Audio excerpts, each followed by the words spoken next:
jawaban. Tapi ternyata masalahnya di administrasi, yaitu ada dua.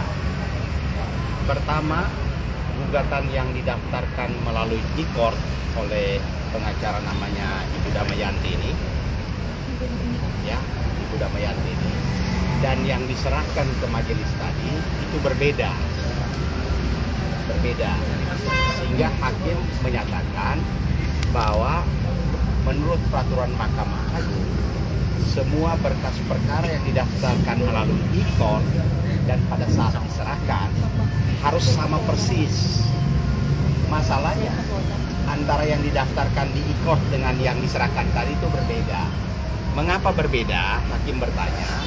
Karena kata kuasa hukum Pak Ari, pengacara yang namanya Ibu Damayanti ini tidak menyerahkan dokumen. Alasannya karena menurut Ibu Damayanti yang disampaikan pengacaranya tadi, karena sudah putus hubungan hukumnya. Sehingga yang tadi diserahkan adalah menurut keterangan kuasa penggugat bahwa ada perubahan gugatan, sehingga belum bisa masuk kepada tahap tergugat memberikan jawaban. Padahal jawabannya kami sudah siap kalau seandainya dokumen yang diserahkan tadi dengan yang didaftarkan di e-court tanggal 3 April ini sama. Ternyata ada perbedaan. Karena masalah administrasinya, baik kuasa hukumnya Pak Ari terdahulu dengan yang sekarang. Dahulu itu namanya ini, Ibu Damayanti. Ibu Damayanti yang mendaftarkan. Lalu tadi yang diserahkan itu berbeda. Sehingga hakim menyatakan, selesaikan dulu administrasi ketika pendaftaran e-court. Waktu e-court yang didaftarkan ini, yang diserahkan tadi berbeda, sehingga hakim menyatakan belum bisa masuk kepada materi jawaban. Padahal tadi saya katakan kalau tidak ada perubahan kami akan menyerahkan jawaban. Nah, tadi juga saya bertanya kepada hakim untuk disampaikan kepada kuasa tergugat, apakah bisa kami tahu perubahan materi gugatannya apa. Tapi hakim menyatakan belum bisa kalau dokumen yang diserahkan melalui e-court oleh Ibu Damayanti tidak cocok. Nah, ini yang menjadi masalah. Karena kalau misalnya sampai pada hari hanya juga tidak diserahkan, kemungkinan sidangnya hakim bisa menyatakan mau mencabut gugatan untuk memperbaiki dengan nomor perkara baru atau bagaimana. Padahal kami sendiri sudah siapkan. Ini hanya masalah administrasi. Kita tidak tahu hubungan Pak Ari dengan pengacara yang dahulu seperti apa. Tapi karena dulu settingannya pengacara Pak Ari itu ditunjuk oleh Pak Ari, yaitu Ibu Damayanti. Lalu pengacara Ibu Inge juga ditunjuk Ibu Damayanti yang namanya Pak Pardede. Jadi pengacara penggugat dan tergugat itu sebenarnya satu. Apakah belum ada penyelesaian administrasi mengenai dan kewajiban atau hak retensinya, kita sendiri belum tahu. Karena secara profesional sebagai pengacara, begitu putus hubungan, dokumen-dokumen apa saja yang pernah diberikan oleh klien kan kita serahkan. Karena pembayarannya sudah beres kan begitu. Nah, kita nggak tahu kenapa ini sudah sejak 17 April sampai sekarang kok belum diserahkan dokumennya. Dokumen yang dibutuhkan kan adalah pendaftaran e-court harus diserahkan ketika sidang pertama untuk pencocokan. Nah, tadi malah kuasa penggugat mengatakan ada perubahan. Karena perubahan bisa saja harus diulang pendaftaran e-courtnya. Gitu. Ini yang jadi masalah. Padahal kami sendiri sudah siap teman-teman, dan tadi dikatakan ada perubahan gugatan, perubahannya seperti apa tidak dijelaskan. Jadi hakim juga mengatakan kalau masalah administrasi baik kuasa hukum yang sekarang maupun dengan mantan kuasa hukum Pak Ari harus dikelirkan dulu. Gitu. Karena ternyata sidang yang tanggal 8 Mei itu yang sebelum masuk ke mediasi kan hakim sudah ingatkan, kelirkan dulu. Ternyata hakim membiarkan untuk masuk mediasi, dan sekarang untuk memasuki pokok perkara yaitu pembacaan gugatan yang dikirim melalui court dengan yang akan dibacakan kan harus sama. Jadi hakim mengatakan kalau ada perbedaan, perbedaannya apa, dan harus dokumen yang dikirim lewat e-court tunjukin aslinya harus sama. Gitu loh.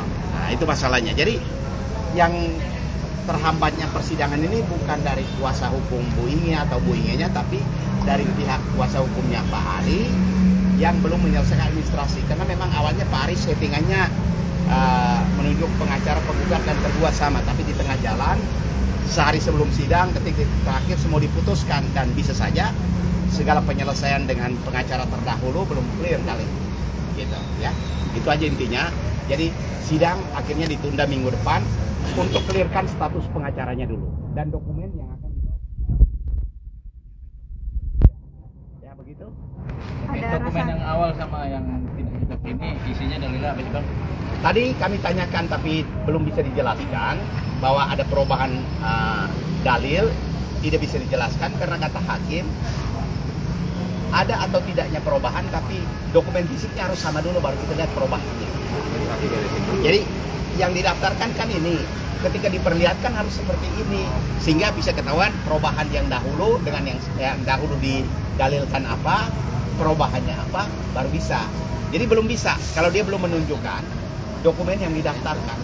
Karena dokumen ini didaftarkan kan ini teman-teman 3 April. Sementara tanggal 3 April, 15 April kuasa hukum diputuskan semua. Gitu loh. Dan belum clear. Ya. Ini apakah Pak Ari apa aja mungkin belum selesai segala sesuatunya atau apa, biar dari pihak mereka yang jelaskan. Kalau kami sudah siap semua untuk hadir memberikan keterangan. Jawabannya sudah siap segala macam. Tapi ini harus clearkan dulu. Yang di e-court harus sama dengan gitu. Akhirnya Pak Inge kali ini kan datang. Ya tadi dia gym, lalu dia bilang mungkin harus kontrol. Gitu. Dokter. Kondisinya seperti sempat kita berbincang dengan pihak sebelah bahwa dia memiliki bukti bahwa kejadiannya ada perjalanan dengan seorang ketiga. Ya nggak apa-apa, nggak apa-apa. Kita tunggu aja pembuktian. Saya tidak bisa menanggapi sesuatu yang bersifat isu ya, kecuali dia menghadirkan saksi di sidang, saksi menjelaskan apa, baru bisa. Kan sekarang kan hanya opini-opini saja, ya. Karena kalau opini itu kita ikuti tanpa bukti kan ya hoax juga. Tapi kalau ada bukti ya bagus lah. Minimal buktinya apa? Kalau bukti ada, maaf nih, Inge berzina, berselingkuh segala macam, ada laporan pidananya. Karena satu masih terikat perkawinan. Tapi kalau itu tidak ada, apalagi saksi tidak ada, ya berarti tidak bisa. Karena membuat laporan di polisi, maaf nih, Inge dipergoki dan seterusnya gini-gini, kan harus dilaporkan. Harus ada saksi, ada laporan pidana, Pak Ari minimal sudah di BAP memberi keterangan. Kalau itu tidak ada, apa yang saya harus tanggapi? Saya pastikan 100% tidak ada pihak. Tapi kalau memang ada, kita tunggu saja pembuktian. Tapi pihak beliau bersikukuh bahwa dia memiliki bukti kuat, salah satunya adalah bukti chat. Oh chat ya, boleh saja. Kita lihat dulu. Kan ada chat sekarang kan bisa di cloning, bisa macam-macam. Kita juga bisa mengajukan alih. Chatnya seperti apa? Banyak cara lah itu. Jadi ketika di cloning itu nanti malah tambah lagi dong masih. Ya menjadi kriminal. Pelanggaran undang-undang etik, ancaman pidananya berat tuh. Ya, jadi kita lihat saja. Semakin melebar, semakin macam-macam yang tidak sesuai fakta, tentu kan ada akibatnya. Ya. Bang Petrus, Mbak Inge, Gimana? Mbak Inge kemarin sempat bilang kalau alasan dia mau menerima perceraian ini karena dia udah nggak menerima kasih sayang seutuhnya dari Mas Ari. Itu sempat diuraikan juga nggak sih ke Abang atau seperti apa, Bang? Ya, saya hanya diskusi ringan saja. Konkret atau verbalnya seperti apa? Hanya dia mengatakan gaya hidupnya yang berbeda. Oke, hidupnya berbeda, Bang. Misalnya begini, Pak Ari ini hampir 2 tahun lebih ini kan tidak ada kegiatan studi, tapi aktivitas di luar rumah itu mulai dari jam 1 siang, nanti kembali ke rumah jam 3, 4 subuh gitu loh. Sementara Bu Inge kan tidurnya jam 9 malam, bangun jam 5 untuk menyiapkan segala keperluan anak-anak. Jadi perbedaan waktu kegiatan bersama ini kan tidak ada. Tapi ya detailnya seperti apa kan, ini kan masalah rumah tangga ya. Gitu. Tadi ada juga yang mau menyebabkan kurangnya kasih sayang ya Bang. Yang katakan. Ya perbedaan antara kegiatan mereka kan cukup ini dong. Ya, satu tidurnya jam 9, satu baru pulang rumah jam 3 subuh gitu loh. Sementara satunya jam 9 sudah gym, pulangnya jam satu atau dua, yang satunya sudah pergi. Nah itulah